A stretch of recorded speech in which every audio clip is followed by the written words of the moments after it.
Greetings, opera lovers. It's Rona, live from Pittsburgh.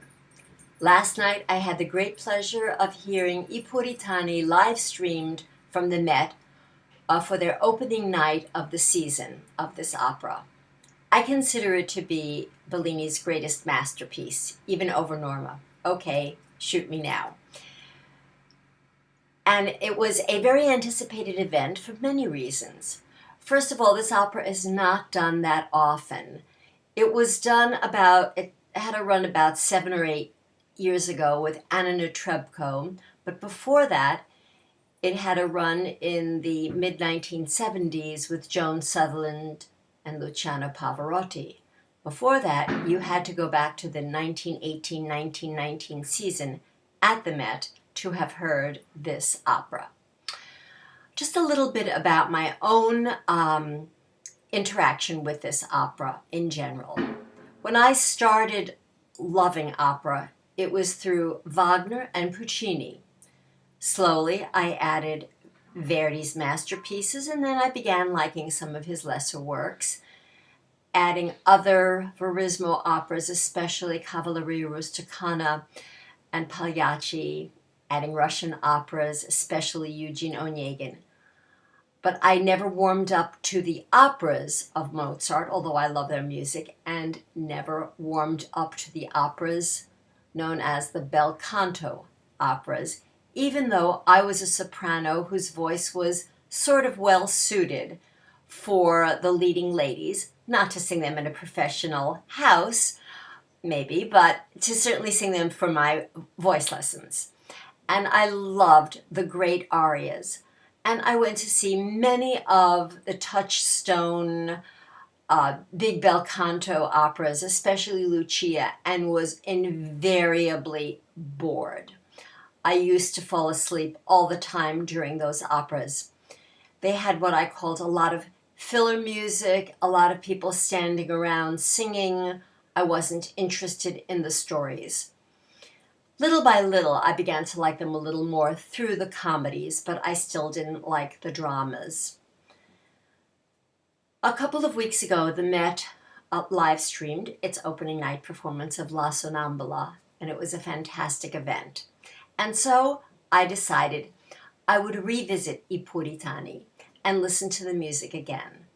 And I loved it. I think this is just absolutely beautiful music from beginning to end. And yes, there are a few little places that aren't as wonderful as everything else, but it's very little. So last night, the Met unveiled its first production of the season with a very anticipated new artist to the Met, singing Elvira. Her name is Olga Peretyatko. She is another Russian. How do we get so many Russians here? And it was also conducted by her husband, whose name is Michele Mariotti. As you see, I did not know who he was. I had to cheat and look. I was a little dismayed when I saw that the Met put out a clip of her singing in her famous mad scene from the Cabaletta, where she ornaments her tune. I thought it was just really overall not good, and I was a little fearful for her debut. That little clip had nothing to do with the way she sang last night. I wonder, does the Met listen to these things? Who is in charge of putting these things on their website, on YouTube, anywhere? It astounded me. I thought she made a wonderful debut. She has a very pretty voice. I thought she did the runs just fine. I thought a few cases where she had to go low and go into her chest voice. I loved it. Just had enough punch. When she sang very high, it seemed to get a little thin, but it's hard to tell over the internet. Stealing the show in every way was one of my favorite singers, Lawrence Brownlee. He sang Arturo. He starts off with one of the most gorgeous arias, A Te Cara, and it has a terrific high C, which he sang so beautifully. And next season, he's coming right here to Pittsburgh, where he'll be doing The Daughter of the Regiment in English, and he gets lots of high Cs for that opera. So that's a real plus for we here in the Burg. Filling out the cast was an absolutely wonderful basso by the name of Michele Peretyatko. I've seen his name around, but I'd never heard him. I thought he was terrific. Marius Kvitchen was to have done the role of Giorgio, but he was ill, and they had a substitute for him. He is Russian also. His name is Maxim Aniskin. He is from Belarus, but I put him in the whole category of Russian singers. After all, Belarus was at one time part of Russia. It's difficult to step in at the last moment and sing that role. The other roles are all small. Enriqueta, Bruno, then of course there's the chorus and orchestra. They liven things up so much, and the Met has a great chorus and orchestra. They were wonderful.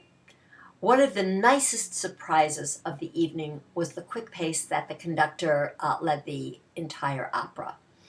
It just made everything move along. Of course, I couldn't see the drama on stage, so I had to imagine it for myself. I have no idea how the singers performed, but I had seen this production when I saw Anna Netrebko in an HD performance of it.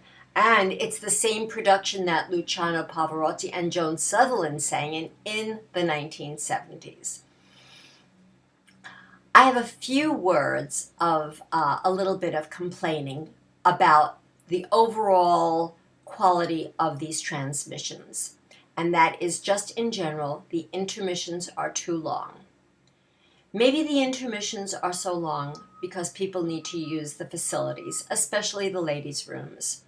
I've been at the Met where the lines have stretched out so long, I don't know how the people who are at the end get back in their seats in time, mainly the women.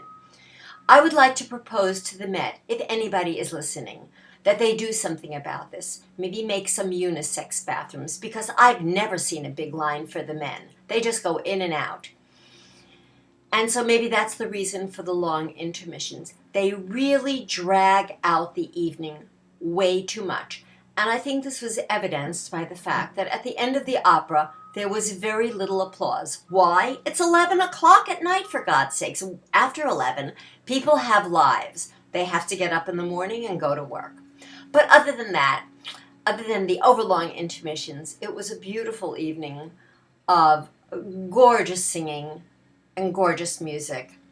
At the end of the day, I just have to say thank you, Mr. Bellini, for writing this beautiful opera that just lifts you out of your seat into a very special place of musical heaven. Okay, everyone, hope you have a great day.